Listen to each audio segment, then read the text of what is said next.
Now it's Friday, so that means it's time to see what's been going on in the world of showbiz.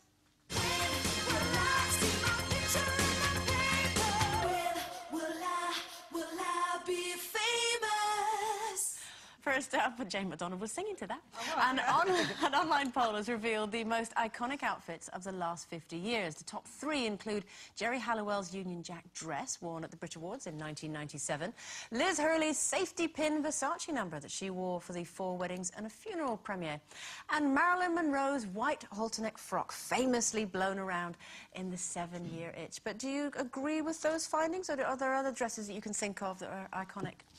Well, I think that the first 2, the Geri Halliwell dress and the Liz Hurley dress, are...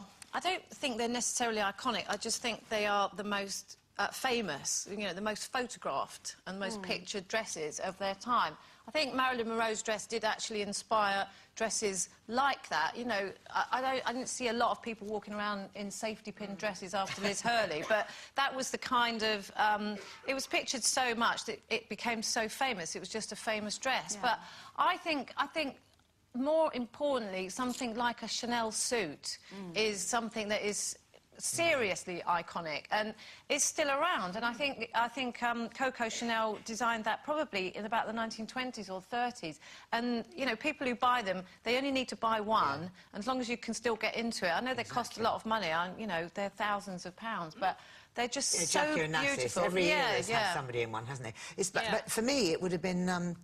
in a sense, Mary Quant, because I was, you know, that was my time, the 60s. And I remember, you know, that whole A-line dress with the asymmetrical and her hair the way it was, and they were very, very short, and I could never wear them because I never had the pins for them, but, you know... Well, they've got better since I've got older, but but it was weird to see everybody walking down the King's Road with these really, really short dresses on. It was amazing. I suppose, you know, in terms of iconic dresses, you know, they talk about the Chanel one, you know, there's the Audrey Hepburn little black dress. I mean, she was the one who sort of... exactly, there you go, that picture there. Or even Grace Kelly's wedding dress. You know, we sort of think about the princess look, but it kind of... I think it sort of started with her, really. It was such a graceful, elegant, beautiful look. You see, I like the curve. I like to celebrate women. I think the 50s were great, because it used to be really like Marilyn Monroe, Jane Russell. They had the just beautifully fitted suits. That's the one. Well, she'd nearly got ready there. In fact, that does look like me on a good day. Doesn't it? I have got a look of Jane Russell. Did you notice what her hair looked like, though? Because Cheryl Cole, this might be a cliche, but she might be onto something, because during a recent interview, she was asked whether she used beauty as a confidence trick. And she replied, well, you always feel good once you've sprayed your hair. The higher the hair, the closer to heaven. It's true. If I could have it higher, I would. Close quotation mark. But do you think that's true, Jane? Because, you know, you like having big hair. I love big hair. And I know it sounds awful, but I actually miss the perm. I miss that big... I know! I really still have them, you know. Because there was always loads of hair, and I used to love that. It's like a mane. And obviously, sometimes, even on this show, but on my own concert tour, my hair has got its own postcode. It's that big. Because I love big your hair. Hair's so big. Yeah. And I don't actually trust people with really big hair. Oh. I don't. You know, well, because one of my favourite shows on telly is Nothing to Declare. Have you ever seen it? Yeah. It's about, you know, the Australian immigration and border controls they have. Yeah. Last night, I was watching it last night, or maybe it was the night before, and there was this woman on there, and she had really, really big hair. She had a wig on. Simpson hair. Well, it was obviously a wig, and it was like red, and it was really high, and it didn't look quite right. And one of the officers said, "There's something about her hair. There's something not quite right about her hair." And they went for a suitcase like they do with the scanner, and they found traces of cocaine. And actually, she had 2 kilos of cocaine hidden in her wig. She did, honestly. So, you know, anyone with big hair, I'm like that. What you got in there? What's in there? But you know what she's saying, which I think is right. I think hair, as much as anything, if you're having a bad day, hair is one thing you really notice, and it can change what you look like in an instant. If it's flicking up when it should be turning under, when it's, you know, and if you're feeling a bit nervy and tense. If the hair's wrong, it becomes complete obsession. So hair, I think so she's right. That's you know, so right. And mascara, if you've got nothing else on, I think, and you're not feeling it, and that's all. Yes, and your mascara and you pop out. It's marvellous. Just a bit of... No, I know what you mean about the hair. My mum was always pinning me down and perming my hair because it looks a wee bit lank. Your hair's looking awful lank. Finally, that means flat, by the way, for people who aren't Scottish.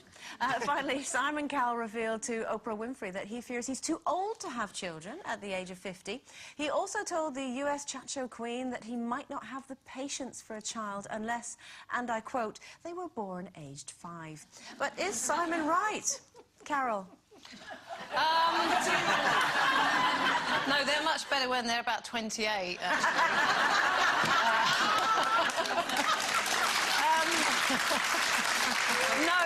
I do think he's right, actually, because, you know, it's not that I dislike babies or children, but I do find babies a little bit boring. When someone shows you their baby, you go, yeah, it's a baby. What does it do? It doesn't do anything. It's not, you can't talk to it, you can't say it, you can go, cool, and that's it. You know, so I do think that kids are much more interesting when you can have a conversation with them. By the time, you know, they're sort of 4 or 5, yes, I absolutely agree with Simon on that. I've got to disagree, because our guitarist in the band, Steve, and his lovely wife, Carrie, they've just had Ruby. Ruby Cooper, she's called. What a great name. Oh, it's a good name. She's 7 months old, and I swear I could have eaten her when I saw her. She was just gorgeous. And I just thought it was great, because she was looking up, she was looking round, she was interested, and she didn't have a conversation, and I quite like that. Yeah, exactly. No, I've got to entertain her. I didn't have to... She's a 3-year-old, and honestly, when they start talking, you don't want that, because you don't have a conversation. It's just, no, I won't. You don't, because you have it all the time. And that's Steve, her husband. The best time, I think, about a year, when they just love you, and they just look up, and they hold your finger, and it's just love, it's overwhelming. And now, at 27 and 22, I can be seen chasing after my sons, going, just hold my finger. And they look behind them and they go, OK, we're taking our final break, but on our